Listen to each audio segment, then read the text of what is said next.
Hello everyone, welcome back to our channel.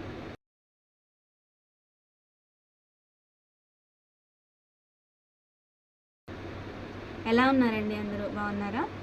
ఈరోజైతే నేను Indian polity class అంటే నా నోట్స్ నేను ఏదైతే ప్రిపేర్ చేసుకున్నానో సో దానికి సంబంధించి నా నోట్స్ అయితే నేను ఎక్స్ప్లెయిన్ చేశాను అనమాట. ఇండియన్ పాలిటీ అయితే గ్రూప్స్కి మనకి మేలో మనకి నోటిఫికేషన్ అయితే రిలీజ్ అవుతుందని చెప్తున్నారు కదా గ్రూప్స్కి సంబంధించి. సో దానికి ప్రిపరేషన్ స్టార్ట్ చేసిన వాళ్ళకి యూజ్ అవుతుందని చెప్పేసి ఇండియన్ పాలిటీ క్లాసెస్ అయితే నేను స్టార్ట్ చేశాను. మీకు ఎవరికైనా ఇంట్రెస్ట్ ఉంటే మాత్రం ఖచ్చితంగా నా ఛానల్ని సబ్స్క్రైబ్ చేసుకోండి, ఫాలో అవ్వండి. నేను గ్రూప్స్కి నోట్స్ అయితే ప్రిపేర్ చేసుకున్నాను కాబట్టి దాన్ని మీకు ప్రతిరోజు అయితే నేను ఎక్స్ప్లెయిన్ చేస్తాను. మీకు ఎంతో కొంత అయితే యూజ్ అవుతుంది. ఎస్పెషల్లీ గ్రూప్స్కి ప్రిపేర్ అయ్యే వాళ్ళకి ఏంటంటే ఇంగ్లీష్ మీడియంలో క్లాసెస్ ఉంటున్నాయి, కానీ తెలుగు మీడియం వాళ్ళకి మాత్రం క్లాసెస్ అయితే లేవు. నేను తెలుగు మీడియం కాబట్టి, నా తెలుగు మీడియం బ్యాక్గ్రౌండ్ కాబట్టి నేను తెలుగు మీడియంలోనే నోట్స్ అయితే ప్రిపేర్ చేసుకున్నాను. సో అదే నేను మీకైతే క్లాసెస్ లాగా నేను ఎక్స్ప్లెయిన్ చేస్తున్నాను అనమాట. ఈరోజు నుంచి నేను నాకు కుదిరినంత వరకు ప్రతిరోజు కూడా నోట్స్ అయితే ఎక్స్ప్లెయిన్ చేస్తాను. అది మనకి గ్రూప్స్ సిలబస్లో ఏదైతే ఉంటుందో ప్రతి సబ్జెక్ట్కి సంబంధించి ఆ సబ్జెక్ట్ని అయితే నేను మీకు వీడియోస్లో అయితే నేను షేర్ చేస్తూ ఉంటాను. కరెంట్ అఫైర్స్కి సంబంధించి కూడా నేను మంత్లీ కూడా నేను అది కూడా క్లాసెస్ అయితే చెప్తాను. సో మీరు ఖచ్చితంగా ఫాలో అవ్వండి. ఇప్పుడు గ్రూప్స్కి ప్రిపేర్ అయ్యే వాళ్ళకి చాలా యూస్ఫుల్ అవుతుంది. అయితే క్లాస్ అయితే చూసేయండి. ఇండియన్ పాలిటీ నోట్స్ ఎక్స్ప్లెనేషన్లో ఫస్ట్ వచ్చేసి రాజ్యాంగ రచన, మేకింగ్ ఆఫ్ ద కాన్స్టిట్యూషన్. రాజ్యాంగాన్ని ఎలా రచన చేశారు, దానికి ఎవరెవరు సహకరించారు, ఎన్ని రోజులు పట్టింది, దీంట్లో ఉన్న ముఖ్యమైన అంశాలు ఏంటో ఈ క్లాస్లో అయితే నేర్చుకుందాము. ఫస్ట్ వచ్చేసి అసలు ఇండియాకి ఒక రాజ్యాంగ నిర్మాణ సభ ఉండాలని మొదటిసారిగా ఇండియాలో కమ్యూనిస్టు ఉద్యమ అగ్రగామి అలాగే రాడికల్ డెమోక్రటిజం సిద్ధాంతవాది అయిన ఎంఎన్ రాయ్ ఫస్ట్ దీన్ని ప్రతిపాదించారు. ఇండియాకి ఒక రాజ్యాంగం ఉండాలి అని చెప్పేసి ఫస్ట్ కమ్యూనిస్ట్ ఉద్యమ అగ్రగామి అండ్ రాడికల్ డెమోక్రటిజం సిద్ధాంతివాది అయిన ఎంఎన్ రాయ్ అయితే ఫస్ట్ అయితే దీన్ని ప్రతిపాదన చేశారు. అన్ని కంట్రీస్కి రాజ్యాంగం అనేది ఉంది, మనకు కూడా ఒక రాజ్యాంగం అనేది ఉండాలి, దాని ప్రకారమే మన భారతదేశంలో ప్రతి విధమైన కార్యక్రమం జరగాలి అని చెప్పేసి ఫస్ట్ ఎంఎన్ రాయ్ అయితే ప్రతిపాదించారు. తర్వాత 1935 సంవత్సరంలో ఇండియన్ నేషనల్ కాంగ్రెస్ మొదటిసారిగా భారత రాజ్యాంగాన్ని ఏర్పాటు చేసుకోవడానికి ఒక రాజ్యాంగ నిర్మాణ సభ కావాలని అధికారికంగా డిమాండ్ చేసిందనమాట. ఫస్ట్ దీన్ని ప్రతిపాదించింది ఎవరు అంటే ఎంఎన్ రాయ్. తర్వాత 1935 సంవత్సరంలో ఇండియన్ నేషనల్ కాంగ్రెస్ ఏమో భారత రాజ్యాంగం ఏర్పాటు చేసుకోవడానికి ఒక కమిటీ అనేది ఉండాలి అని చెప్పి డిమాండ్ చేసిందనమాట, అఫీషియల్గా అనౌన్స్మెంట్ చేసింది. తర్వాత వయోజన ఓటింగ్ ద్వారా ఎన్నికై రాజ్యాంగ నిర్మాణ సభచే రాజ్యాంగాన్ని ఏర్పరచుకోవాలని చెప్పేసి ఇండియన్ నేషనల్ కాంగ్రెస్ పక్షాన జవహర్లాల్ నెహ్రూ 1938లో ప్రకటన చేశారు. ఓటింగ్ ద్వారా రాజ్యాంగ నిర్మాణ సభ అనేది ఉండాలి రాజ్యాంగాన్ని ఏర్పరచుకోవడానికి అని చెప్పేసి ఇండియన్ నేషనల్ కాంగ్రెస్ తరపున జవహర్లాల్ నెహ్రూ అయితే 1938లో అయితే ఒక ప్రకటన చేశారు. నెక్స్ట్ వచ్చి ఈ డిమాండ్ని బ్రిటిష్ ప్రభుత్వం ఆగస్ట్ ఆఫర్గా అంగీకరించింది. ఆగస్ట్ ఆఫర్ ఏంటి అంటే రాజ్యాంగ నిర్మాణ సభ కోసం ఒక వయోజన ఓటింగ్ అయితే ద్వారా ఎన్నుకోవాలి, రాజ్యాంగాన్ని రాయాలి అంటే అని చెప్పేసి ఎప్పుడైతే ఇండియన్ నేషనల్ కాంగ్రెస్ పక్షాన జవహర్లాల్ నెహ్రూ గారు ప్రకటన చేశారో ఆ డిమాండ్ని, అంటే ఒక రాజ్యాంగ సభ నిర్మాణ సభ కావాలని అఫీషియల్గా ఇండియన్ నేషనల్ కాంగ్రెస్ ఎప్పుడైతే అధికారికంగా డిమాండ్ చేసిందో ఈ డిమాండ్ని ఏమన్నారు అంటే బ్రిటిష్ గవర్నమెంట్ ఏమంది అంటే ఆగస్ట్ ఆఫర్ ద్వారా అంగీకరించింది. ఇది 1940, గుర్తుంచుకోండి. నెక్స్ట్ వచ్చేసి బ్రిటిష్ ప్రభుత్వం పంపిన ఒక ముసాయిదా ప్రతిపాదనతో క్యాబినెట్ సభ్యుడైన సర్ స్టాఫర్డ్ క్రిప్స్ భారతదేశానికి 1942లో వచ్చారు.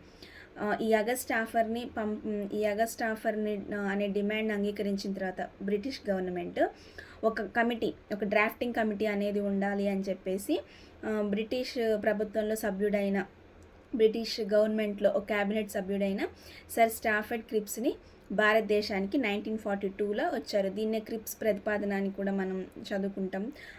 క్రిప్స్ అనే ఆయన ఇండియాకి 1942లో వచ్చారు. నెక్స్ట్ వచ్చి ముసాయిదాని డ్రాఫ్టింగ్ అని అంటారు, గుర్తుంచుకోండి. ఇండియాని ఇతను వచ్చిన తర్వాత ఇండియాను 2 స్వతంత్ర ప్రతిపత్తి గల రాజ్యాలుగా విభజించి 2 ప్రత్యేకమైన రాజ్యాంగ నిర్మాణ సభలు ఉండాలని చెప్పేసి ముస్లిం లీగ్ క్రిప్స్ ప్రతిపాదనలు తిరస్కరించింది. ఈ క్రిప్స్ ఎప్పుడైతే ఇండియాకి వచ్చి 2 స్వతంత్ర ప్రతిపత్తి గల రాజ్యాలు ఉండాలి అని చెప్పేటప్పుడు ముస్లిం లీగ్ అనేది క్రిప్స్ ప్రతిపాదనలు అయితే వ్యతిరేకించింది, అంటే తిరస్కరించింది. చివరికి రెండు స్వతంత్ర ప్రతిపత్తి గల రాజ్యాలు ఉండాలి అని అనుకున్న తర్వాత ముస్లిం లీగ్ ఎప్పుడైతే తిరస్కరించిందో ఒక క్యాబినెట్ మిషన్ని మాత్రమే ఇండియాకి పంపడం జరిగింది. ముస్లిం లీగ్ని తృప్తిపరచడానికి ఒక పథకాన్ని రాజ్యాంగ నిర్మాణ సభ ప్రతిపాదనలో ఉంచింది.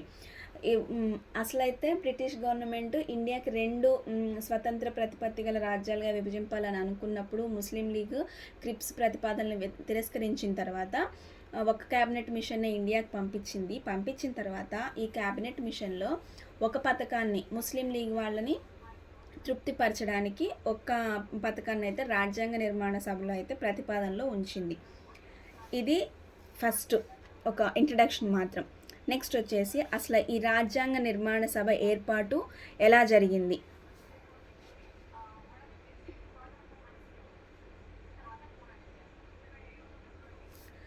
రాజ్యాంగ నిర్మాణ సభ ఏర్పాటు.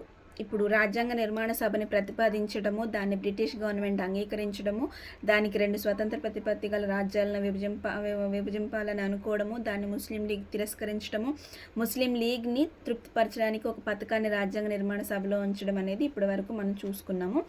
నెక్స్ట్ వచ్చేసి ఇప్పుడు రాజ్యాంగ నిర్మాణ సభ ఏర్పాటు. దీనిలో వచ్చేసి ఒక క్యాబినెట్ మిషన్ని ఇండియాకి పంపడం జరిగిన తర్వాత ఈ క్యాబినెట్ మిషన్ ప్లాన్ ఏర్పరిచిన పథకం ద్వారా రాజ్యాంగ నిర్మాణ సభని నవంబర్ 1946లో ఏర్పాటు చేయడం అయితే జరిగింది. క్యాబినెట్ మిషన్ ప్లాన్ ద్వారా ఈ రాజ్యాంగ నిర్మాణ సభని 1946లో నవంబర్లో ఏర్పాటు చేయడం అయితే జరిగింది. ఈ పథకంలోని వివరాలు, ఒక పథకం అయితే ఏర్పరిచారు కదా, సో ఈ పథకంలోని వివరాలు ఏంటో చూసుకుందాం. ఫస్ట్ పాయింట్ వచ్చేసి రాజ్యాంగ నిర్మాణ సభలోని మొత్తం సభ్యుల సంఖ్య 389. రాజ్యాంగ నిర్మాణ సభ అంటే రాజ్యాంగాన్ని నిర్మించడానికి ఒక సభ ఏర్పాటు చేశారు. ఆ సభలో మొత్తం సభ్యుల సంఖ్య 389. వీటిలో బ్రిటిష్ ఇండియాకి కేటాయించిన సీట్లు, బ్రిటిష్ ఇండియాకి అంటే మనం బ్రిటిష్ ఆధీనంలో ఉన్నాం కాబట్టి బ్రిటిష్ ఇండియా అన్నారు. సో బ్రిటిష్ ఇండియాకి కేటాయించిన సీట్లు 296. 93 సీట్లేమో ప్రిన్స్లీ స్టేట్స్ అంటే స్వదేశీ సంస్థానాలు ఉంటాయి కదా, సో అవేమో 93 సీట్లేమో వాటికి కేటాయించారు. బ్రిటిష్ ఇండియాకేమో 296 సీట్లు అయితే కేటాయించారు. మొత్తం సభ్యుల సంఖ్య 389. తర్వాత బ్రిటిష్ ఇండియాకి కేటాయించిన 296 సీట్లలో 292 సీట్లు 11 గవర్నర్ ప్రావిన్స్లకు చెందుతాయి. మొత్తం మనకి 389 సీట్స్ కేటాయించితే అందులో 296 బ్రిటిష్ ఇండియాకి కేటాయించిన తర్వాత ఆ 296 సీట్లలో 292 సీట్లు 11 గవర్నర్ ప్రావిన్స్లకు చెందుతాయి. 4 సీట్లు చీఫ్ కమిషనర్లు ప్రావిన్స్లకు చెందుతాయి. మనకి ఫస్ట్ ఒకవేళ క్వశ్చన్ అడిగినప్పుడు మొత్తం ఎన్ని సీట్లు కేటాయించారు అంటే 389. అందులో 296 బ్రిటిష్ ఇండియాకి, 93 సీట్లేమో స్వదేశీ సంస్థానాలకు కేటాయించారు. 292 సీట్లేమో 11 గవర్నర్ ప్రావిన్స్లకు చెందిన తర్వాత ఇంకా 4 సీట్లు మిగులుతాయి కదా, ఆ 4 సీట్లు చీఫ్ కమిషనర్లు ప్రావిన్స్లకు చెందుతాయి. నెక్స్ట్ ప్రతి ప్రావిన్స్ స్వదేశీ సంస్థానం వాటి జనాభా ప్రాతిపాదికన సీట్లు కేటాయించడం జరిగింది. మనకు కూడా ఓటింగ్ జరిగినప్పుడు నియోజకవర్గంలో ఉన్న ఓటర్స్ని బట్టి మనకి సీట్లు కేటాయించడం ఇట్లా ఉంటుంది కదా, సో అట్లా అనమాట. అంటే 1 మిలియన్ జనాభాకి 1 సీటు చొప్పున కేటాయించడం అయితే జరిగింది. బ్రిటిష్ ప్రావిన్స్లకు కేటాయించబడిన సీట్లు 3 ప్రధాన సముదాయాల మధ్య విభజించాలి. బ్రిటిష్ ప్రావిన్స్లకు ఇది గుర్తుంచుకోండి, బ్రిటిష్ ప్రావిన్స్లకు కేటాయించిన సీట్లు ఏంటంటే 3 ప్రధాన సమూహాలకు అంటే 3 గ్రూప్స్కి అయితే మధ్య విభజించాలన్నమాట. అవి ముస్లిమ్స్, సిక్కులు, సాధారణ సముదాయాలు. ప్రతి సముదాయం యొక్క ప్రతినిధులను సంబంధిత ప్రావిన్స్ యొక్క విధాన సభ ఎన్నుకుంటుంది. ఇది కూడా నిష్పత్తి ఆధారంగానే ప్రాతిపదికనే ఇది ఎన్నుకోవాలి. స్వదేశీ సంస్థానాల ప్రతినిధులను స్వదేశీ సంస్థానాల అధినేతలు నామినేట్ చేయాలి. సంస్థానాల ప్రతినిధులు అంటే ఆ సంస్థానం తరపున ఎవరైతే ఎన్నికకి పోటీ చేయాలనుకుంటున్నారో వాళ్ళని ఆ స్వదేశీ సంస్థానం అధినేత, దానికి ఉన్న అధినేత ఉంటారు కదా, అధికారి, వాళ్ళు ఎన్నికలో పాల్గొనే వాళ్ళని అయితే నామినేట్ చేయాలన్నమాట. నెక్స్ట్ వచ్చి ఈ విధంగా రాజ్యాంగ నిర్మాణ సభ పాక్షికంగా ఎన్నికైన మరియు పాక్షికంగా నామినేట్ అయిన సంస్థ. పాక్షికంగా, పూర్తిగా కాదండి, పాక్షికంగా ఎన్నికైన, పాక్షికంగా నామినేట్ అయిన సంస్థ. నెక్స్ట్, ఈ రాజ్యాంగ నిర్మాణ సభలో బ్రిటిష్ ఇండియాను ప్రావిన్స్లకు కేటాయించబడిన 296 సీట్లకు 1946లో జూలై ఆగస్టు మధ్య ఎన్నికలు జరిగాయి. ఫస్ట్ మన ఇండియాకి 1952లో ఎన్నికల కంటే ముందు కూడా 1946లో ఫస్ట్ జూలై ఆగస్టు మధ్యలో అయితే ఎన్నికలు జరిగాయి. ఏంటంటే రాజ్యాంగ నిర్మాణ సభలో ఇండియన్ నేషనల్ కాంగ్రెస్కు 208 సీట్లు వచ్చినాయి. ముస్లిం లీగ్కి 73 సీట్లు వచ్చాయి. స్వదేశీ సంస్థానాలు సభ్యులు రాజ్యాంగ నిర్మాణ సభకు దూరంగా ఉన్నారు. వారికి చెందిన 93 సీట్లు కూడా ఫిలప్ అయితే అవ్వలేదు. అంటే వాళ్ళు ఇండియాలో కలవడానికి వాళ్ళు ఒప్పుకోలేదు. అందులో మన హైదరాబాద్ సంస్థానం కూడా ఉంది, గుర్తుంచుకోండి. తెలంగాణకు చెందిన హైదరాబాద్ సంస్థానం. రాజ్యాంగ నిర్మాణ సభ వయోజన ఓటింగ్ పద్ధతి ప్రకారం భారత ప్రజల చేత ప్రత్యక్షంగా ఎన్నుకోబడక పోయినప్పటికీ దీనిలో భారత సమాజాన్ని ప్రాతినిధ్యం వహించే వారంతా ఉన్నారు. అయితే ఈ రాజ్యాంగ నిర్మాణ సభలో ఎన్నికలు వయోజన ఓటింగ్ ద్వారా అయితే ఎన్నుకోలేదు, ప్రత్యక్షంగా అయితే ఎన్నుకోలేదు. కానీ భారతీయ సమాజంలో ఉన్న ప్రతి వర్గానికి ఇందులో ప్రాతినిధ్యం అయితే ప్రాముఖ్యత అయితే ఉంది. ఈ సభలోని మహాత్మా గాంధీ, ఎంఏ జిన్నా తప్ప ప్రముఖమైన వారందరూ సభలో ఉన్నారు. గుర్తుంచుకోండి, రాజ్యాంగ నిర్మాణ సభలో ఎవరెవరు ఉన్నారు అని అడిగితే మాత్రం మహాత్మా గాంధీ, ఎంఏ జిన్నా తప్ప, అలీ జిన్నా తప్ప మిగిలిన వారంతా కూడా రాజ్యాంగాన్ని నిర్మించే సభలో అయితే ఉన్నారు. తర్వాత ఇప్పుడు దాకా మనం రాజ్యాంగ నిర్మాణ సభ ఏర్పాటు గురించి మాట్లాడుకున్నాం కదా. నెక్స్ట్ వచ్చేసి రాజ్యాంగ నిర్మాణ సభ కార్య విధానం, దీని విధులు ఏంటి, ఎలా పనిచేస్తుంది అనేది, అంటే దీనికి ఎలా దీన్ని నడుపుతున్నారు అనేది అయితే ఇక్కడ చూద్దాము. డిసెంబర్ 9, 1946న రాజ్యాంగ నిర్మాణ సభ ఫస్ట్ టైం సమావేశం ఎప్పుడు అయ్యింది అంటే మాత్రం 1946లో అయింది, డిసెంబర్ 9న. మొత్తం 11 సమావేశాలు అయితే జరిగాయి రాజ్యాంగం నిర్మాణం కోసము, గుర్తుంచుకోండి. అందులో ఫస్ట్ జరిగింది అయితే మాత్రానికి డిసెంబర్ 9, 1946న ఫస్ట్ టైం సమావేశం అయితే అయ్యింది. ముస్లిం లీగ్ అదే అయితే మాత్రం ఈ సమావేశాన్ని అయితే బహిష్కరించింది. అది ఎందుకంటే ప్రత్యేక పాకిస్తాన్ కావాలని పట్టుబట్టింది కాబట్టి ఈ సమావేశాన్ని, రాజ్యాంగ నిర్మాణ సభ సమావేశాన్ని అయితే ముస్లిం లీగ్ అయితే బహిష్కరించింది, రాలేదన్నమాట ఆ సమావేశానికి. ఈ సమావేశానికి 211 మంది సభ్యులే హాజరయ్యారు. ఎంతమంది సభ్యులు హాజరయ్యారు అంటే 211 మంది సభ్యులు అయితే హాజరయ్యారు. డాక్టర్ సచ్చిదానంద సిన్హా ఫ్రెంచ్ సాంప్రదాయం ప్రకారం ఈ 211 మంది సభ్యులు పెద్దవాడు అయిన డాక్టర్ సచ్చిదానంద సిన్హాను ఫ్రెంచ్ సాంప్రదాయం ప్రకారం తాత్కాలిక అధ్యక్షుడిగా ఎన్నుకున్నారు. తాత్కాలిక అధ్యక్షుడు అంటే ఎన్నికలు జరగడానికంటే ముందు, అంటే దీన్ని మొత్తం ఎన్నుకోవడానికంటే ముందు తాత్కాలికంగా ఒక టెంపరీ అధ్యక్షుని అయితే ఎన్నుకున్నారు. ఆయన ఎవరు అంటే డాక్టర్ సచ్చిదానంద సిన్హా. ఏ సాంప్రదాయం ప్రకారం అని అడిగితే మాత్రం ఫ్రెంచ్ సాంప్రదాయం ప్రకారం అయితే తాత్కాలిక అధ్యక్షుడిగా అయితే ఎన్నుకున్నారు. నెక్స్ట్ డిసెంబర్ 11, 1946 ఫస్ట్ సమావేశమేమో డిసెంబర్ 9, 1946 1946లో ఫస్ట్ సమావేశం అయితే జరిగింది రాజ్యాంగ నిర్మాణ సభ కోసం. నెక్స్ట్ వచ్చేసి డిసెంబర్ 11, 1946 నాడు డాక్టర్ రాజేంద్ర ప్రసాద్కు అధ్యక్షునిగా, హెచ్సి ముఖర్జీని ఉపాధ్యక్షుడిగా ఎన్నుకున్నారు రాజ్యాంగ నిర్మాణ సభ కోసం. తాత్కాలిక అధ్యక్షుడిగానేమో డాక్టర్ సచ్చిదానంద సిన్హాను ఫ్రెంచ్ సాంప్రదాయం ప్రకారం ఎన్నుకున్నారు.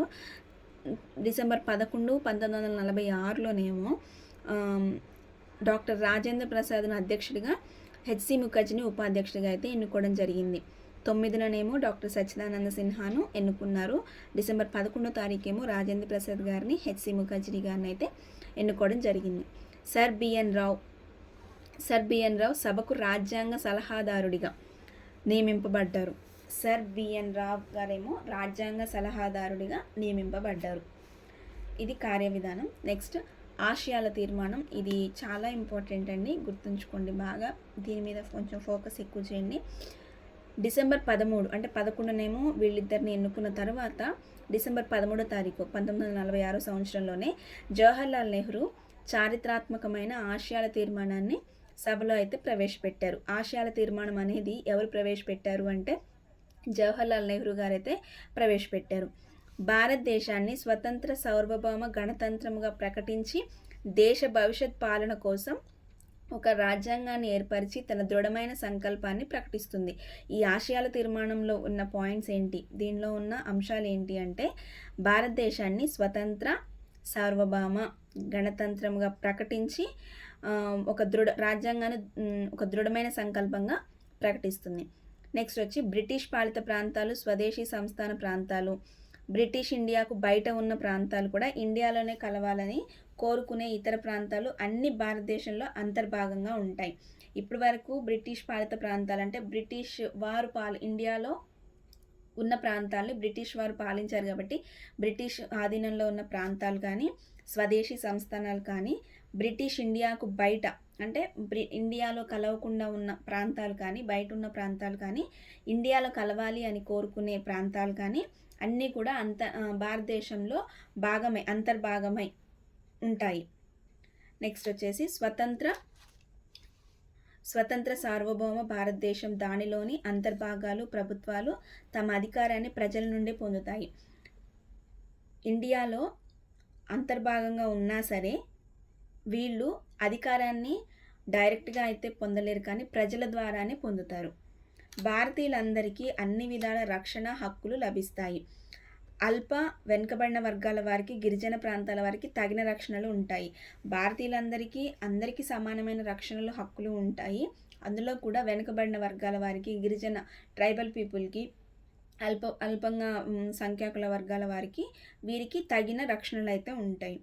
నెక్స్ట్ గణతంత్ర వ్యవస్థ యొక్క ప్రాదేశిక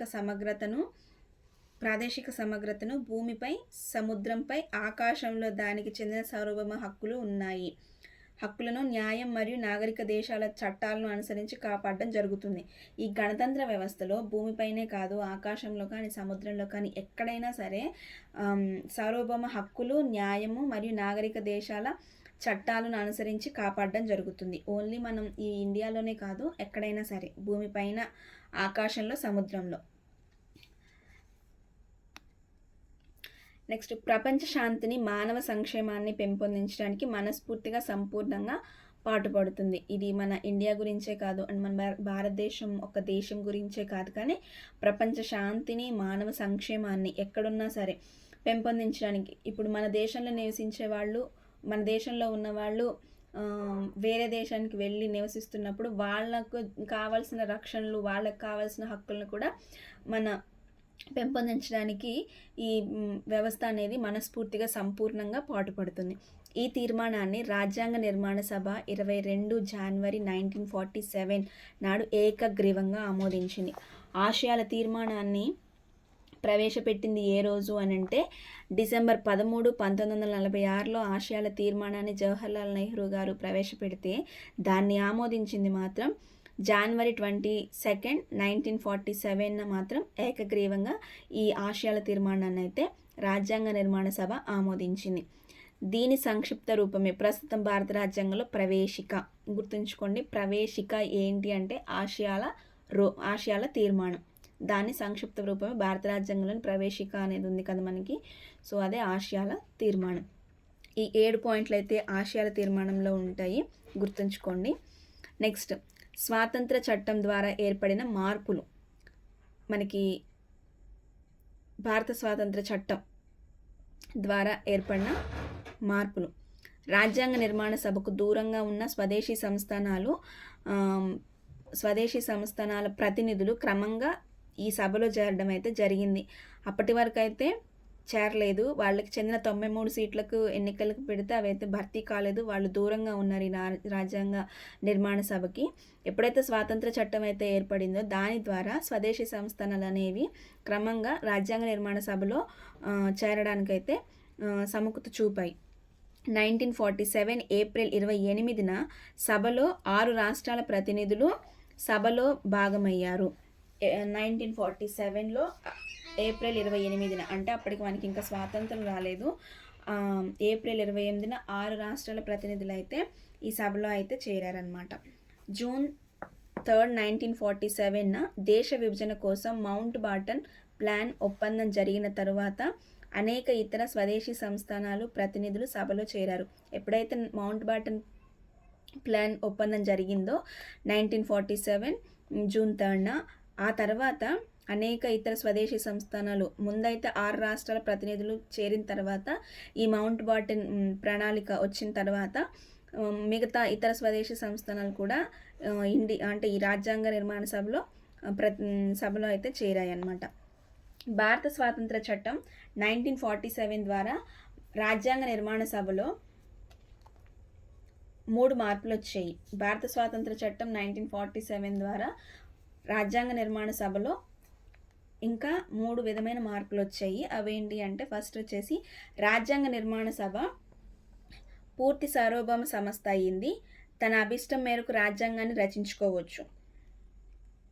3 మార్పులు అయితే 1947 భారత స్వాతంత్ర చట్టం తర్వాత 3 మార్పులు తీసుకొచ్చింది రాజ్యాంగ నిర్మాణ సభ. దీని ప్రకారం ఏంటంటే, రాజ్యాంగ నిర్మాణ సభ పూర్తి సార్వభౌమ సంస్థ అయింది. తన అభిష్టం మేరకు రాజ్యాంగాన్ని రచించుకోవచ్చు. ఇండియాకు సంబంధించి బ్రిటిష్ పార్లమెంట్ చేసిన ఏ శాసనాన్నైనా సవరించవచ్చు, రద్దు చేయొచ్చు. ఇది రాజ్యాంగ నిర్మాణ సభ ఫస్ట్ మార్పు అయితే తెచ్చింది. సెకండ్ వచ్చేసి సభ ఒక శాసనబద్ధమైన సంస్థగా ఏర్పడింది. అంటే సభకు 2 రకాల విధులు ఇవ్వబడ్డాయి. అంటే శాసనబద్ధమైన సంస్థగా ఏర్పడింది. ఫస్ట్ అయితేనేమో తనకి ఇష్టమైనట్టు రాజ్యాంగాన్ని రచించుకోవడము, నెక్స్ట్ బ్రిటిష్ పార్లమెంట్ చేసిన ఏ శాసనమైనా రద్దు చేయడము లేకపోతే సవరించడం చేయొచ్చు. రెండో పాయింట్ వచ్చేసి శాసనబద్ధమైన సంస్థగా ఏర్పడింది. అయితే ఈ సభకు రెండు విధులు అయితే ఇవ్వబడ్డాయి.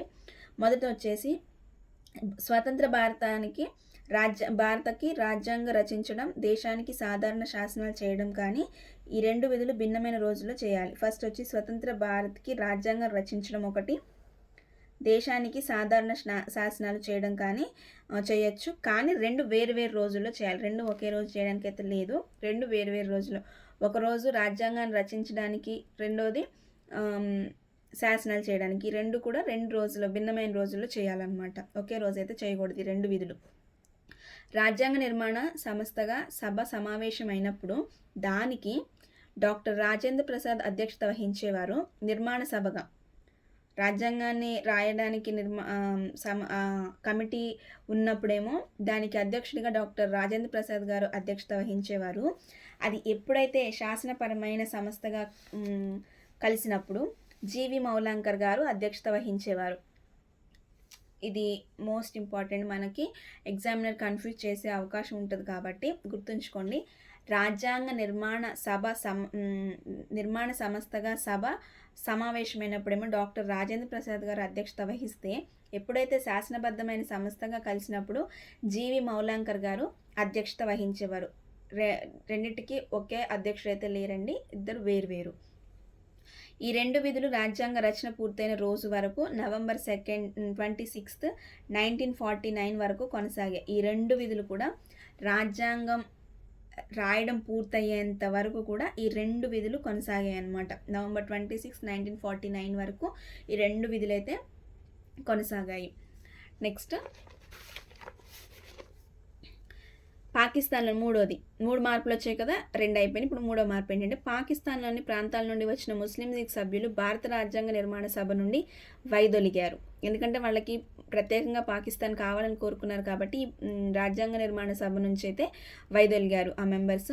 దాంతో సభలో సభ్యుల సంఖ్య తగ్గిపోయింది. 389 మంది సభ్యులు ఉండాల్సింది, కానీ 299కి అయితే చేరింది. ఈ కార్యక్రమాల నిర్వహణ ఏంటి అంటే, కామన్వెల్త్లో ఈ రాజ్యాంగ నిర్మాణ సభ జరిగేటప్పుడు కొన్ని కార్యక్రమాల నిర్వహణ అయితే జరిగింది. అవేంటో చూద్దాము. కామన్వెల్త్లో ఇండియా సభ్యత్వాన్ని మే 1949లో ధృవీకరించింది. కామన్వెల్త్లో ఇండియా సభ్యత్వాన్ని మే 1949లో ధృవీకరించింది, 1949లో.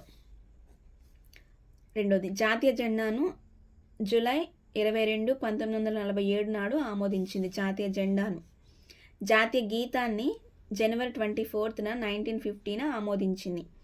జాతీయ గేయాన్ని జనవరి 24, 1915 అయితే ఆమోదించింది. జాతీయ గీతం అయితేనేమో జనగణమన, గుర్తుంచుకోండి. జాతీయ గేయం అయితేనేమో వందే మాతరం. జాతీయ జెండాను రూపొందించింది పింగళ వెంకయ్య గారు. పైన కాషాయము, మధ్యలో తెలుపు, కింద ఆకుపచ్చ. ఈ జాతీయ జెండాలో 24 గీతల అశోక చక్రం అయితే ఉంటుంది. దీన్ని సారనాథుల స్తూపంలోంచి తీసుకున్నారు. తర్వాత జనవరి 24, 1950న డాక్టర్ రాజేంద్ర ప్రసాద్ని మొట్టమొదటి రాష్ట్రపతిగా ఎన్నుకుంది. ఇంకోటి గుర్తుంచుకోండి, జాతీయ గీతాన్ని జనగణమన రాశారు కదా, రవీంద్రనాథ్ ఠాగూర్ గారు అయితే రాశారు. అయితే ఫస్ట్ 8 లైన్లను మాత్రమే జాతీయ గీతంగా, ఫస్ట్ 8 లైన్లు గుర్తుంచుకోండి, 8 లైన్లు, ఫస్ట్ 8 లైన్లను అయితే జాతీయ గీతంగా ఆమోదించారనమాట. జాతీయ గేయాన్ని రాసింది ఎవరు అంటే బంకిం చంద్ర చటర్జీ. నెక్స్ట్ వచ్చి జనవరి 24, 1950న డాక్టర్ రాజేంద్ర ప్రసాద్ని మొట్టమొదటి రాష్ట్రపతిగా భారతదేశానికి మొట్టమొదటి రాష్ట్రపతిగా అయితే ఎన్నుకుంది 1950 నాడు.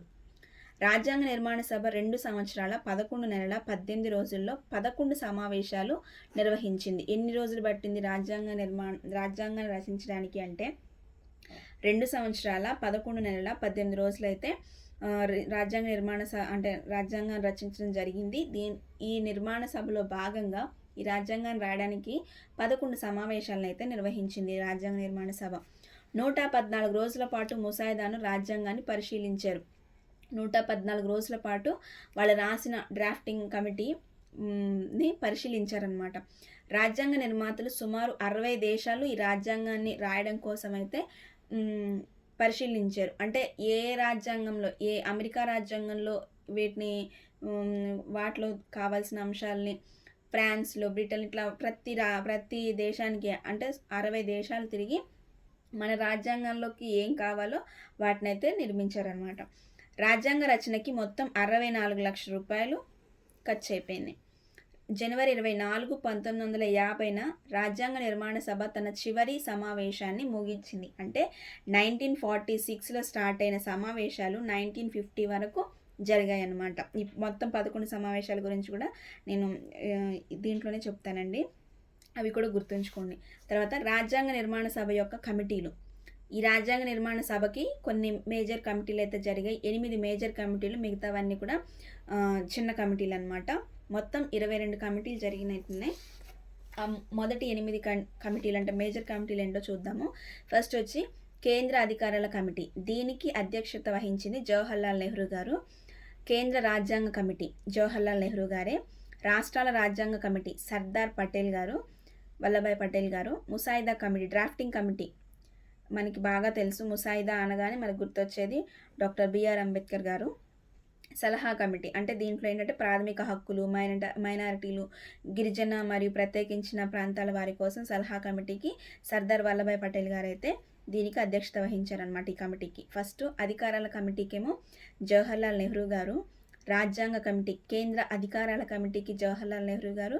కేంద్ర రాజ్యాంగ కమిటీకి జవహర్లాల్ నెహ్రూ గారు. రాష్ట్రాల రాజ్యాంగ కమిటీకేమో సర్దార్ వల్లభాయ్ పటేల్ గారు. సలహా కమిటీకి కూడా సర్దార్ వల్లభాయ్ పటేల్ గారు. ముసాయిదా కమిటీకి మాత్రం డాక్టర్ బిఆర్ అంబేద్కర్ గారు అయితే అధ్యక్షత వహించారు. నెక్స్ట్ ఈ సలహా కమిటీకి సర్దార్ వల్లభాయ్ పటేల్ గారు అధ్యక్షత వహించారని చెప్పాను కదా, దానిలో కూడా కొన్ని సబ్ కమిటీస్ ఉన్నాయి. అవి ఏంటంటే ప్రాథమిక హక్కుల సబ్ కమిటీ, దీనికి జేబీ కృపాలాని. మైనారిటీల సబ్ కమిటీకి హెచ్సి ముఖర్జీ. ఈశాన్య రాష్ట్రాల సరిహద్దు గిరిజన ప్రాంతాలకి గోపీనాథ్ బోరోలా. అస్సాం కాక వేరు చేయబడిన మరియు పాక్షికంగా వేరు చేయబడిన ప్రాంతాలపై సబ్ కమిటీకి ఏవి ఠక్కర్ గారు. మొత్తం సలహా కమిటీకి అధ్యక్షత వహించేదేమో సర్దార్ వల్లభాయ్ పటేల్ గారు. ఈ సలహా కమిటీలో ఏవైతే సబ్ కమిటీస్ ఉన్నాయో వాటికి మాత్రం ప్రాథమిక హక్కులకైతేనేమో జేబీ కృపాలాని, మైనారిటీలకైతేనేమో హెచ్సి ముఖర్జీ, ఈశాన్య రాష్ట్రాల సరిహద్దు గిరిజన ప్రాంతాలకేమో గోపీనాథ్ బోరోలాం గారు, అస్సాం కాకుండా మిగతా వేరే ప్రాంతాలకి మాత్రం ఏవి ఠక్కర్ గారు అయితే అధ్యక్షత వహించారు. రూల్స్ ఆఫ్ ప్రొసీజర్ కమిటీకేమో డాక్టర్ రాజేంద్ర ప్రసాద్ గారు, ఈ రాష్ట్రాల కమిటీకేమో జవహర్లాల్ నెహ్రూ గారు, సారథ్య కమిటీకేమో డాక్టర్ రాజేంద్ర ప్రసాద్ గారు. ఈ సబ్ కమిటీలు మొత్తం ఏమో 4 ఉంటాయండి. ఈ సబ్ కమిటీలో ఫస్ట్ ప్రాథమిక హక్కులు, మైనారిటీలు, ఈశాన్య రాష్ట్రాలు, అస్సాం ప్రాంతాల వైపు. ఆరో కమిటీ వచ్చేసి రూల్స్ ఆఫ్ ప్రొసీజర్ కమిటీకేమో డాక్టర్ రాజేంద్ర ప్రసాద్ గారు అధ్యక్షత వహించారు. రాష్ట్రాల కమిటీకేమో జవహర్లాల్ నెహ్రూ గారు అధ్యక్షత వహించారు. ఇందాక మనం చెప్పుకున్న రాష్ట్రాల అధికార కమిటీకేమో సర్దార్ వల్లభాయ్ పటేల్ గారు, రాష్ట్రాల కమిటీకి మాత్రం జవహర్లాల్ నెహ్రూ గారు. అంటే రాష్ట్రాల రాజ్యాంగాల కమిటీకేమో సర్దార్ వల్లభాయ్ పటేల్ గారు, రాష్ట్రాల కమిటీకి మాత్రం జవహర్లాల్ నెహ్రూ గారు, సారథ్య కమిటీకేమో డాక్టర్ రాజేంద్ర ప్రసాద్ గారు. ఇవి మేజర్ కమిటీలు అనమాట. 8 మేజర్ కమిటీలు, మొత్తం 23 కమిటీలు అండి. అందులో మేజర్ కమిటీలు 8, మైనర్ కమిటీలు అంటే చిన్న చిన్న కమిటీలు అనమాట. వీటికి ఫస్ట్ వచ్చేసి రాజ్యాంగ నిర్మాణ సభ విధుల కమిటీకేమో జీవి మౌలాంకర్ గారు. ఇందాక నేను చెప్పాను కదా, ఎప్పుడైతే రాజ్యాంగ నిర్మాణ సంస్థ సభగా ఏర్పాటైనప్పుడేమో డాక్టర్ రాజేంద్ర ప్రసాద్ గారు అధ్యక్షత వహించేవారని, ఎప్పుడైతే శాసనబద్ధమైన సంస్థగా కలిసిపోయినప్పుడు జీవి మౌలాంకర్ గారు అధ్యక్షత వహించారని చెప్పాను కదా. సో రాజ్యాంగ నిర్మాణ సభ విధుల కమిటీకేమో జీవి మౌలాంకర్ గారు, సభా వ్యవహారాల కమిటీకేమో కేఎం మున్షి గారు, హౌస్ కమిటీకేమో బి పట్టాభి సీతారామయ్య గారు, జాతీయ పతాక తాత్కాలిక కమిటీ టెంపరీ కమిటీకేమో డాక్టర్ రాజేంద్ర ప్రసాద్ గారు, రాజ్యాంగ ముసాయిదాను పరీక్షించుటకు ఒక ప్రత్యేకమైన కమిటీకేమో అల్లాడి కృష్ణస్వామి అయ్యర్ గారు, ప్రెసిడెన్షియల్ కమిటీకేమో అల్లాడి కృష్ణస్వామి అయ్యర్ గారు, ఫైనాన్స్ అండ్ స్టాఫ్ కమిటీకి డాక్టర్ రాజేంద్ర ప్రసాద్ గారు, హిందీ అనువాద కమిటీ, ఉర్దూ అనువాద కమిటీ, వీటికి మాత్రం అధ్యక్షులు అయితే తెలియదండి. ప్రెస్ గ్యాలరీ కమిటీ, భారత స్వాతంత్ర చట్టంని పరిశీలించే కమిటీ, చీఫ్ కమిషనర్లు ప్రావిన్స్లపై కమిటీకేమో పట్టాభి సీతారామయ్య గారు, తర్వాత భాషా ప్రావిన్స్ల కమిటీ, ఆర్థిక శాఖపై నిపుణుల కమిటీ, సుప్రీంకోర్టుపై తాత్కాలిక కమిటీకి మాత్రం ఎస్ వరదాచార్యన్ గారు. గుర్తుంచుకోండి, సుప్రీంకోర్టుపై తాత్కాలిక కమిటీ ఎస్ వరదాచార్యర్ గారు.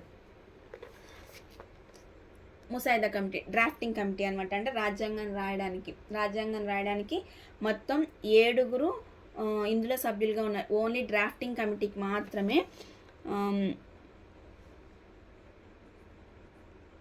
డ్రాఫ్టింగ్ కమిటీ అనమాట. ఇది బాగా గుర్తుంచుకోండి, క్వశ్చన్ ఎలా అయినా అడగవచ్చు డ్రాఫ్టింగ్ కమిటీ గురించి హైకోర్టులో కానీ గ్రూప్స్లో కానీ. సో కాబట్టి డ్రాఫ్టింగ్ కమిటీకి మొత్తం 7 సభ్యులు అయితే ఉన్నారు. ఇది ఆగస్టు 29, 1947 ఈ డ్రాఫ్టింగ్ కమిటీ అయితే ఏర్పాటైంది. Very very important. ఇప్పుడు దాకా డ్రాఫ్టింగ్ కమిటీలో సభ్యులు ఎవరు అని అడిగి ఉండొచ్చు, బట్ డ్రాఫ్టింగ్ కమిటీ ఏర్పాటైంది ఎప్పుడు అని అడిగే ఛాన్సెస్ ఉంటే మాత్రం ఆగస్టు 29, 1947 అయితే ఇది ఏర్పాటైంది. దీనిలో మొత్తం 7 సభ్యులు ఉన్నారు. ఫస్ట్ సభ్యులు వచ్చేసి డాక్టర్ బిఆర్ అంబేద్కర్ గారు, చైర్మన్ అనమాట డ్రాఫ్టింగ్ కమిటీకి.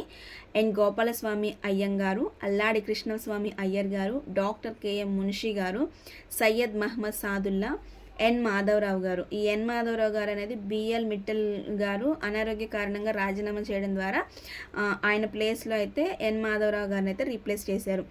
టీబీ కృష్ణమాచారి గారు, ఇతను కూడా 1948లో డిపి కేతన్ గారు మరణించడంతో టీబీ కృష్ణమాచారి గారిని అయితే దీంట్లో డ్రాఫ్టింగ్ కమిటీలో అయితే చేర్చుకున్నారనమాట. ముందు ఎన్ మాధవ్ గారి కంటే ముందు బిఎల్ మిట్టల్ గారు ఉండేవాళ్ళు. అనారోగ్య కారణంగా అయితే రిజైన్ చేయడం వల్ల ఎన్ మాధవరావు గారిని చేర్చుకున్నారు. డిపి కేతన్ గారు మరణించడం వల్ల టీబీ కృష్ణమాచారి గారిని ఈ డ్రాఫ్టింగ్ కమిటీలో అయితే సభ్యులుగా ఉంచారనమాట. మొత్తం 7 సభ్యులు. నెక్స్ట్ వచ్చి అసలు ఫస్ట్ ముసాయిదాను అంటే డ్రాఫ్టింగ్ కమిటీ ముసాయిదా కమిటీ ఫిబ్రవరి 1948లో ప్రచురించారనమాట. అంటే ఫస్ట్ రాజ్యాంగం రాసిన తర్వాత ఫస్ట్ ప్రచురించింది 1948 ఫిబ్రవరిలో. ఈ బిల్లుపై చర్చ సవరణకు ప్రజలకు 8 నెలల సమయం ఇచ్చింది. ఒక రాజ్యాంగ నిర్మాణ సభలో ఈ డ్రాఫ్టింగ్ కమిటీ ఉంది. అంటే రాజ్యాంగం నిర్మించడానికి రాజ్యాంగం రాసిన తర్వాత ఈ బిల్లుని ప్రజల ముందు ఉంచారు. 8 నెలల సమయం ఇచ్చారనమాట. దాంట్లో ఏమైనా సవరణలు చేయొచ్చా, ఇంకా ఏమైనా చేర్చాలి, ఇంకేమైనా తీసేయాలి అనే దానికి ప్రజాస్వామ్యానికి 8 నెలల టైం అయితే ఇచ్చారనమాట. ఫస్ట్ ముసాయిదా ఏమో 1948 ఫిబ్రవరిలో, సెకండ్ డ్రాఫ్టింగ్ ఏమో అక్టోబర్ 1948లో ప్రచురించారనమాట. ముసాయిదా రెడీ అవ్వడానికి 6 నెలల కంటే తక్కువ కాలం, మొత్తం 141 రోజులు సమావేశం అయితే అయ్యింది. అంటే ఈ డ్రాఫ్టింగ్ కమిటీ ముసాయిదా రెడీ అవ్వడానికి, డ్రాఫ్టింగ్ అవ్వడానికి మొత్తం 6 నెలల కంటే తక్కువ సమయం, అంటే 141 రోజులు సమావేశం అయితే జరిగింది. నెక్స్ట్, రాజ్యాంగం చట్టంగా మారటం. ఇది రాసిన తర్వాత ఇది చట్టంగా మారడానికి ఎంత టైం పట్టింది, మళ్ళీ దీంట్లో ఏం సవరణలు ఉన్నాయనేది అయితే ఈ టాపిక్ అనమాట. నవంబర్ 4, 1948న డాక్టర్ బిఆర్ అంబేద్కర్ గారు రాజ్యాంగం యొక్క చివరి ముసాయిదా అయితే ప్రవేశపెట్టారు. ఫస్ట్ ముసాయిదా 1948 ఫిబ్రవరిలో అయితే, సెకండ్ అక్టోబర్ 1948లో, థర్డ్ వచ్చేసి 1948లోనే నవంబర్ 4న అయితే డాక్టర్ బిఆర్ అంబేద్కర్ గారు లాస్ట్ ముసాయిదాని అయితే ప్రవేశపెట్టారు. దీని రెండవ పట్టణంలో 7,653 సవరణలు ప్రతిపాదించడం జరిగింది. రెండవసారి 7,653 సవరణలు ప్రతిపాదించడం అయితే జరిగింది. 7,473 సవరణ ప్రతిపాదనలు వాస్తవంగా చర్చించబడ్డాయి. 7,653 సవరణలో 2,473 సవరణలు మాత్రమే వాస్తవంగా డిస్కషన్ అయితే జరిగింది. మూడవ పట్టణం నవంబర్ 14, 1949న the constitution as settled by the assembly be passed తీర్మానాన్ని అయితే ప్రవేశపెట్టారు. మూడవ పట్టణంలో జరిగింది ఇది. అది 1949 నవంబర్ 14న అయితే జరిగింది. ఏమని చెప్పారంటే, the constitution as settled by the assembly be passed అని తీర్మానాన్ని అయితే ప్రవేశపెట్టారు మూడవ పట్టణంలో. నవంబర్ 26, 1949న ఆమోదించడం జరిగింది. మొత్తం 299 మంది సభ్యులలో 284 మంది వాస్తవంగా హాజరయ్యి సంతకాలు పెట్టారు. రాజ్యాంగాన్ని గురించి, రాజ్యాంగం ఆమోదించడానికి 299 మంది సభ్యులైతే, అందులో 284 మంది సభ్యులు మాత్రమే దీనిపై సంతకాలు చేశారు. ఈ తీర్మానానికి 284 మంది మాత్రమే వాస్తవంగా సైన్లు అయితే చేశారనమాట. ఈ రాజ్యాంగంలో ఏమేమి ఉన్నాయి అంటే, ఒక ప్రవేశిక ఉంటుంది. చెప్పాను కదా, ఆశయాల తీర్మానాన్ని ప్రవేశిక అన్నారని. నెక్స్ట్ వచ్చి 395 ప్రకరణలు ఉన్నాయి, 8 షెడ్యూళ్ళు ఉన్నాయి రాజ్యాంగం రాసినప్పుడు. ఓకే, తర్వాత రాజ్యాంగం ఆమోదించబడిన తర్వాతనే ప్రవేశికను ఆమోదించడం అయితే జరిగింది. గుర్తుంచుకోండి, ఆశయాల తీర్మానం గురించి మనం ఇందా చెప్పుకున్నాము, దాన్నే ప్రవేశిక అన్నారు అని చెప్పుకున్నాము. రాజ్యాంగం రాజ్యాంగం ఆమోదించబడిన తర్వాత, రాజ్యాంగం దీన్ని ఏకగ్రీవంగా సంతకాలు చేసిన తర్వాత మాత్రమే, అది ఆమోదించబడిన ఓకే అని చెప్పిన తర్వాత మాత్రమే ప్రవేశిక ఆమోదించడం జరిగింది. ముందే ప్రవేశిక అయితే ఆమోదించలేదండి. ఫస్ట్ రాజ్యాంగం ఆమోదించబడిన తర్వాతే ప్రవేశిక అయితే ఆమోదించడం జరిగింది. న్యాయశాఖ మంత్రి డాక్టర్ బిఆర్ అంబేద్కర్ గారు రాజ్యాంగ నిర్మాణ సభలో ముసాయిదాని ప్రదర్శించారు. ఈ రాజ్యాంగాన్ని అయితే న్యాయశాఖ మంత్రిగా ఉన్నటువంటి డాక్టర్ బిఆర్ అంబేద్కర్ గారు అయితే దీన్ని అయితే ప్రవేశపెట్టారనమాట. భారత రాజ్యాంగ పితామహుడిగా ఆయన గుర్తింపబడ్డాడు. డాక్టర్ బిఆర్ అంబేద్కర్ గారిని భారత రాజ్యాంగ పితామహుడిగా, ఆధునిక మనువుగా, భారత రాజ్యాంగానికి ప్రముఖ శిల్పకారుడిగా కూడా ఆయన అంటారు. ఈ 3 బిరుదులు డాక్టర్ బిఆర్ అంబేద్కర్ గారికి అయితే ఉన్నాయి. నెక్స్ట్, రాజ్యాంగం అమలు. రాజ్యాంగం రాసిన తర్వాత, అది ఆమోదించబడిన తర్వాత ఎప్పటి నుంచి అమలైంది అంటే, అమలులో జరిగిన విషయాలు ఏంటి అంటే, 5, 6, 7, 8, 9, 60, 324, 366, 367, 379, 380, 388, 391, 392, 393 ప్రకరణలు వెంటనే అమల్లోకి వచ్చాయన్నమాట. ఎప్పుడైతే రాజ్యాంగం నవంబర్ 26, 1949లో అమల్లోకి వచ్చిందో వెంటనే అప్పుడే ఈ ప్రకరణలు మొత్తం 15 ప్రకరణలు ఎప్పుడైతే రాజ్యాంగం ఆమోదించబడి అమల్లోకి వచ్చిందో అప్పుడు ఈ ప్రకరణలు మొత్తం 15 ప్రకరణలు వెంటనే అమల్లోకి వచ్చాయి. ఈ ప్రకరణలు ఏంటి అనేది ఈ ప్రకరణలు అనే టాపిక్ వచ్చినప్పుడు డిస్కషన్ చేసుకుందాము. మిగిలినవి జనవరి 26, 1950 నుంచి అమల్లోకి అయితే వచ్చాయన్నమాట. రాజ్యాంగాన్ని ఆ రోజునే మనం గణతంత్ర దినోత్సవంగా అయితే రిపబ్లిక్ డేగా అయితే జరుపుకుంటాము. తర్వాత రాజ్యాంగాన్ని జనవరి 26ని ఎంపిక చేసుకోవడానికి ఒక ముఖ్యమైన కారణం ఏంటి అని అంటే, ఆ రోజే ఎందుకు రాజ్యాంగాన్ని జనవరి 26ని ఎందుకు ఎంపిక చేసుకున్నారు అంటే, లాహోర్లో ఫస్ట్ సమావేశం అయితే జరిగింది. డిసెంబర్ 1929లో పూర్ణ స్వరాజ్ తీర్మానాన్ని ఇండియన్ నేషనల్ కాంగ్రెస్ అయితే ఈ రోజునే జరుపుకుంది కాబట్టి అందుకనే ఆ రోజునే జనవరి 26ని రాజ్యాంగాన్ని అయితే అమల్లోకి అయితే తీసుకొచ్చారు. ఆమోదించబడింది 1949లో నవంబర్ 26న, అమల్లోకి వచ్చింది జనవరి 26, 1915 గుర్తుంచుకోండి. ఎందుకు ఆ రోజునే అంటే లాహోర్లో 1929లో జరిగిన సమావేశంలో పూర్ణ స్వరాజ్ తీర్మానాన్ని ఆ రోజే తీసుకొచ్చారు కాబట్టి ఇండియన్ నేషనల్ కాంగ్రెస్ వారు, అందుకని ఆ రోజునే డిసెంబర్ 26న అయితే ఎంపిక చేసుకోవడం అయితే జరిగింది. రాజ్యాంగం అమలు తర్వాత భారత స్వాతంత్ర చట్టం 1947, భారత ప్రభుత్వ చట్టం 1935 రెండు కూడా రద్దయిపోయినాయి అన్నమాట. అంటే వాటికి సంబంధించిన సవరణలు కానీ అనుబంధాలు కానీ అన్నీ కూడా, అంటే 1947 భారత స్వాతంత్ర చట్టం కానీ 1935 భారత ప్రభుత్వ చట్టం కానీ, ఇవి రెండు కూడా దానికి సంబంధించిన సవరణలు, దానిలో ఉన్న అనుబంధాలు మొత్తం కూడా రద్దయిపోయినాయి అన్నమాట. అయితే ఈ రెండు రద్దయినా సరే the abolition of privy council jurisdiction act అయితే 1949 కొనసాగిందనమాట. ఈ యాక్ట్ మాత్రం కొనసాగింది, గుర్తుంచుకోండి. ఆ రెండు రద్దయినా సరే ఈ యాక్ట్ మాత్రానికైతే కొనసాగింది. ఈ రాజ్యాంగ నిర్మాణ సభలో ఎంతైతే దాంట్లో కష్టం ఉందో దానిపైన విమర్శలు కూడా అంతే ఉన్నాయండి. విమర్శించేవారు కూడా చాలామంది ఉన్నారు. రాజ్యాంగ నిర్మాణ సభపై విమర్శకులు అనేక విమర్శలు చేశారు. ఏ విమర్శలు చేశారు అని అంటే, ఫస్ట్ వచ్చేసి ప్రాతినిధ్యం లేని సంస్థ అని చెప్పేసి విమర్శ చేశారు. ఎందుకు ప్రాతినిధ్యం లేని సంస్థ అని విమర్శ చేశారు అని అంటే, రాజ్యాంగ నిర్మాణ సభను ప్రజలు వయోజన ఓటింగ్ పద్ధతి ప్రకారం ప్రత్యక్షంగా ఎన్నుకోలేదు కాబట్టి ఇది ప్రాతినిధ్యం లేని సంస్థ అని చెప్పేసి విమర్శ చేశారు ఫస్ట్. సెకండ్ వచ్చేసి సార్వభౌమాధికారం లేని సంస్థ అని కూడా విమర్శ చేశారు. ఎందుకు విమర్శ చేశారు అని అంటే, రాజ్యాంగ నిర్మాణ సభ బ్రిటిష్ ప్రభుత్వం యొక్క ప్రతిపాదనపై ఏర్పడింది కాబట్టి, బ్రిటిష్ అనుమతితోనే సమావేశాలు అన్నీ జరిగినాయి కాబట్టి సార్వభౌమాధికారం లేని సంస్థ అని చెప్పేసి విమర్శకులు అయితే అన్నారు. మూడోది వచ్చేసి కాలయాపన అని ఎందుకు అన్నారంటే, రాజ్యాంగాన్ని రచించడానికి రాజ్యాంగ నిర్మాణ సభ చాలా సమయం తీసుకుందని చెప్పి విమర్శకులు అన్నారు. అమెరికా రాజ్యాంగ నిర్మాణం కేవలం 4 నెలలు మాత్రమే, 4 నెలల్లో తమ రాజ్యాంగాన్ని పూర్తి చేశారని చెప్పేసి విమర్శకులు అయితే అన్నారు. ఎంతో సమయం పట్టింది, 2 సంవత్సరాల 11 నెలల 18 రోజులు పట్టింది కాబట్టి చాలా టైం పట్టింది. అమెరికా రాజ్యాంగం ఏమో చాలా తొందరగా, అంటే 4 నెలల్లో పూర్తి చేశారు కాబట్టి చాలా టైం వేస్ట్ చేశారు అని చెప్పేసి కూడా విమర్శ చేశారు. నాలుగోది వచ్చేసి కాంగ్రెస్ ఆధిపత్యం. రాజ్యాంగ నిర్మాణ సభపై కాంగ్రెస్ ఆధిపత్యం మాత్రమే ఉంది అని చెప్పేసి విమర్శకులు అన్నారు.